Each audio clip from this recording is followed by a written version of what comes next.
A man who was new to the UFC, but definitely not new to mixed martial arts. A man who has never fought outside the United Kingdom, but due to those UFC appearances, he is known all over the world. I'm here with Paul Relentless Taylor. Paul, pleased to meet you. You too, Ian. Thank you for this interview. You're welcome. Walsall, England. Tell everyone, what's it like to live in Walsall? Walsall, England, it's a small town. There's a lot of little estates on the council estates where I grew up. It's a good town for nightlife. Everybody gets on with each other, everybody knows each other. It's a very tight-knit community. What was it like growing up in Walsall? It was grand growing up in Walsall. I had a great bunch of lads, great bunch of mates. We went together through school all the way up and through to when we left school. Socialised together, and we still stay in touch now. Were you a grade 8 student, or were you a little bit of a terrier? No, contrary to what everybody believes, some MMA fighters have got a bit up top. I did really well at school, stayed on, did sixth form, got A levels, was going to get to university. Took a job for a year out. In my year out, I started earning money, and then as soon as I got some money in my back pocket, all the university ideas went out the back window. You're predominantly a kickboxer. You've done kickboxing before you done mixed martial arts. How long were you a kickboxer, and have you won any kind of championships doing this sport? I started kickboxing when I was 17. Lots of competitions, lots of different organisations. I fought all over the world. I took a world title, fought all over the world. I took a world kickboxing title in South Africa in 2002. I took their champion 12 rounds.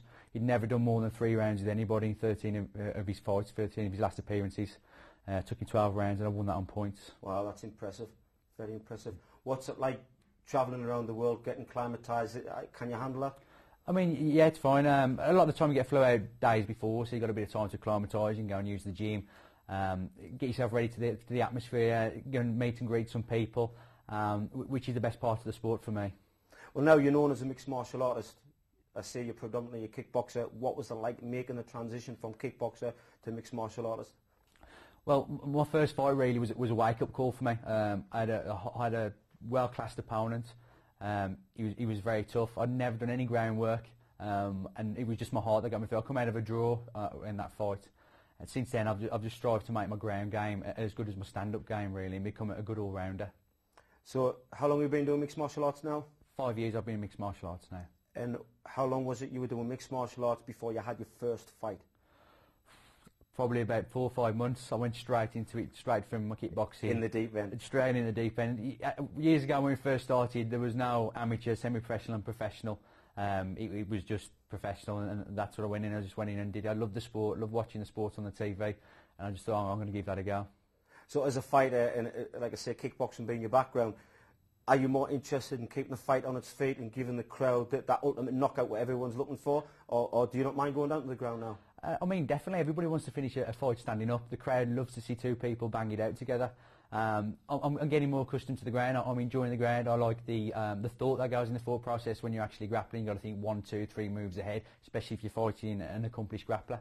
But again, nobody can sit here and say that they're not looking for the big knockout, because everybody does. Everybody likes it. Everybody likes the knockout, especially the crowd. Yeah. Well, apart from mixed martial arts training, is there any other form of training that you do? I mean, obviously you've got your normal weight training. I mean, do you do things like kettlebells? Do you do things as weird as Randy Couture and jump on trampolines?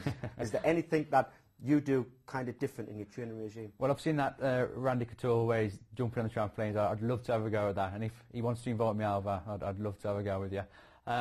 We just supplement my training, like you say, with my weights. We do some kettlebell routines. We do a lot of plyometric circuits, just designed to be doing strength and cardio exercises together in like a 5, 6, 7 minute round, just as quick and as furious as you can, just trying to simulate a fight as much as possible.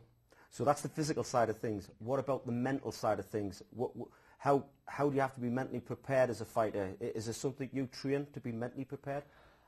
Definitely. I mean, you've got to be mentally tough as well as physically tough. Every time we train in the gym, every time we do a session, everything's very, very hard. All our sessions are designed not only to make you physically fit, but mentally fit. Each session we do, you're being explosive and fast. It doesn't matter how fit you are, the fitter you are, the faster you do the session. The faster you do the session, the more tired you get. If you go into it and train and put your heart in every time you do a session, you're going to be coming out tired, and you're going to be mentally tired as well. That's my sentiments. Perfect training, my friend. Perfect training. Obviously, you're a competitive person because you've done kickboxing, you've done MMA. What are you like in your everyday life? Are you competitive? What's like it, sitting at the lights with a car? Do you compete with the car next to you? You know, do you always have to win at board games? You know, what's Paul Taylor like in real life? I love the competition in the MMA, the kickboxing. It's all great, sport to sport. In real life, I'm pretty laid back. I'm pretty go-lucky. I just let life flood over me. I do what I want to do, keep myself to myself, do things that interest me, mix with the people that I want to mix with, and I just get on as much as I can, as well as I can. Apart from kickboxing and mixed martial arts, is there any other form of sport that you've competed in? No, I used to play football. I used to play football when I was a child. Up to when I was about 18, but then obviously I had to put more time into the training, so all that was put on the back burner, and it's just purely MMA. You're a professional fighter. A lot of people say that's a full-time job in itself, but there's still some professional fighters out there that work. Do you work? No. Since I signed my UFC contract, I'm fortunate enough to be able to give up work. I train twice a day. In the middle of the day, I sit, read a book, watch a bit of TV, have my sleep before I go out for my training session on the night. I've tried to work. I used to be a carpenter by trade, but obviously you have to be self-employed, and there's a lot of things that are involved in that as well. And for me to keep that up as a trade, as well as train to the level and the fitness levels I need to be to compete in the UFC at a good level, it'd be impossible. How would Paul Taylor feel if he got, heaven forbid, an injury and he would have to go back to being a carpenter? What would that be like? I'd be devastated. To be honest with you, I love the lifestyle that I've got now. It's something, I used to watch the UFC when it first came onto the telly.